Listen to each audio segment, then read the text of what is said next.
Hello, my dear students. You're watching Brain Master Spoken English. Today, we will learn a good topic. We are now going through the life of Jhumpa Lahiri. You know it. Previous class, I already have told you. Jhumpa Lahiri, upbringing in a bicultural household, served as a rich reservoir from which she drew inspiration for her narratives. Now, here in this sentence, you look at how it is written. There is so many words that you can use in your sentence.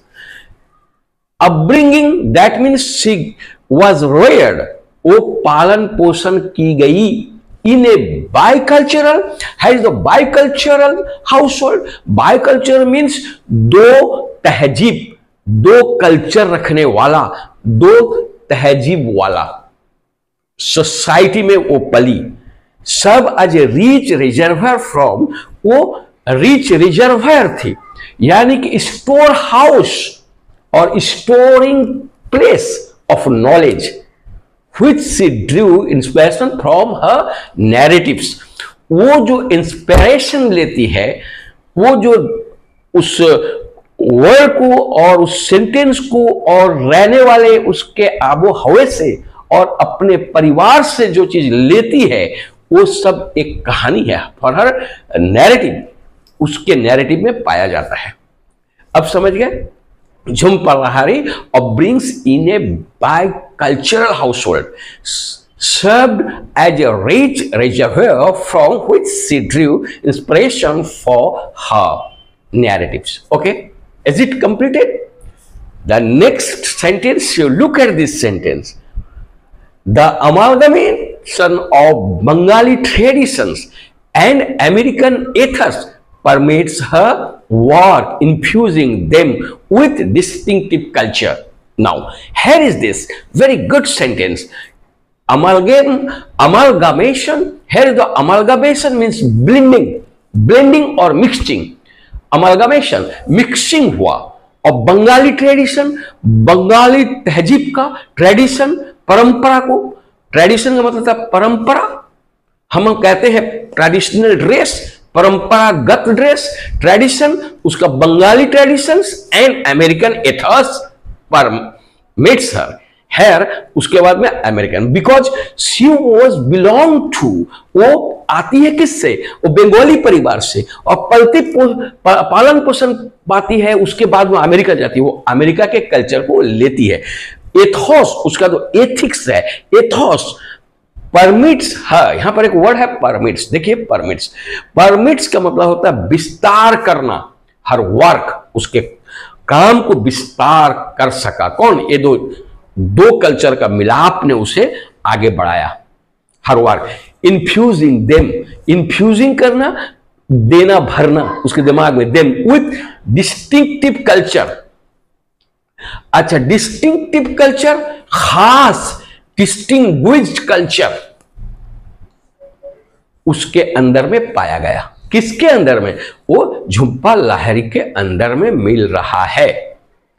अगर हम देखते हैं कि amalgamation, tradition, permits, distinctive, ये सब word को हम कहीं ना कहीं anywhere we can use it, हम कहीं भी कहीं इसको इस्तेमाल कर सकते हैं. हमको ये प्रैक्टिस करना होगा. नेक्स्ट सेंटेंस देखिए, बेहतरीन sentence. Her immersion in the work of a canonical author during her formative years.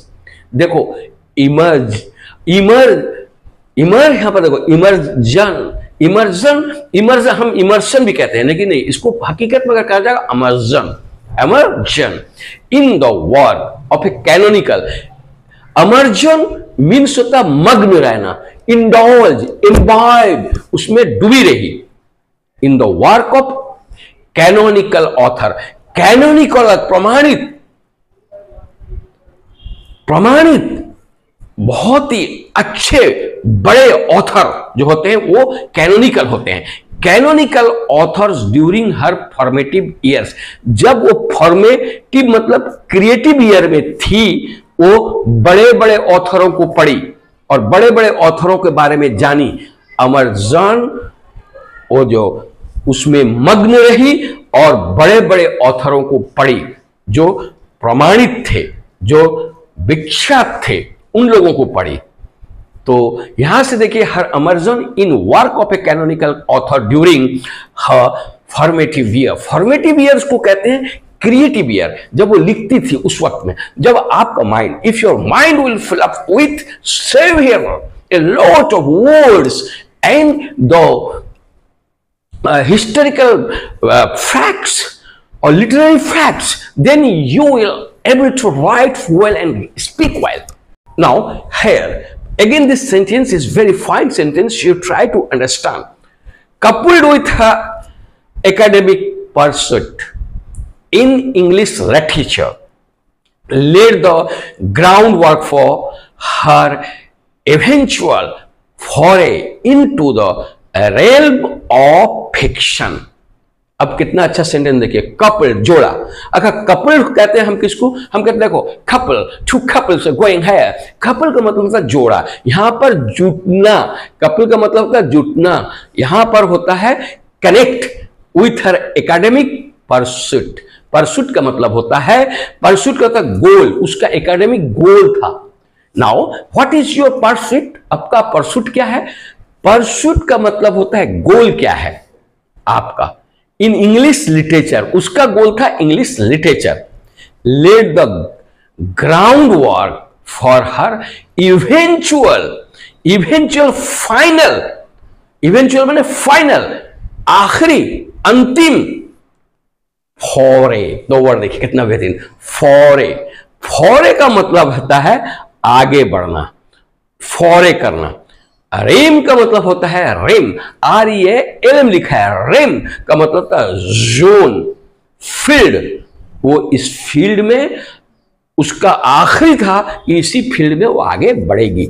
Now these words are essential, then you can use anywhere, but remember sometime we are pronunciation, our pronunciation is Indianised, sometime we are speaking as Britishers, but actually in these two way we are confused. But remember, you should read it again.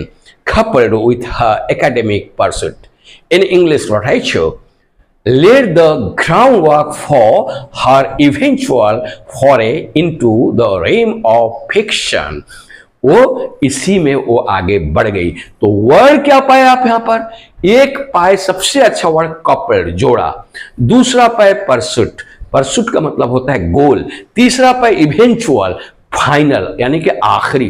फिर उसके बाद है फॉरे, फॉरे माने आगे बढ़ना, यानी कि ऊपर जाना, ये पूरा ऊपर तक का। रीम, REALM, रिलीम नहीं पढ़ के रीम का मतलब होता है zone, field. You should be in your realm, आप अपने जोन में, अपने फील्ड में रहना चाहिए। ये जो फील्ड का इस्तेमाल हुआ है, यानी कि एक दायरे में रहना चाहिए। मैं उम्मीद करता हूं you already have understood all these words and the sentences one by one. You should try to speak and write with the help of these words. It is better for you. You should make the practice. उम्मीद करता हूं आप लोग समझ गए होंगे। अगर आप समझ गए हैं, एक एक वर्ड तो पढ़ा रहा हूं, एक एक दो दो वर्ड तो आप सीख सकेंगे। इसलिए मैं आपसे कहता हूं, आप मेरे चैनल को अभी का अभी अगर सब्सक्राइब नहीं किए हैं कर लीजिए, और बेल आइकॉन को भी दबाने को भूलिए मत। और बराबर इसी तरह आप नॉलेज पाते रहिए। Thanks a lot.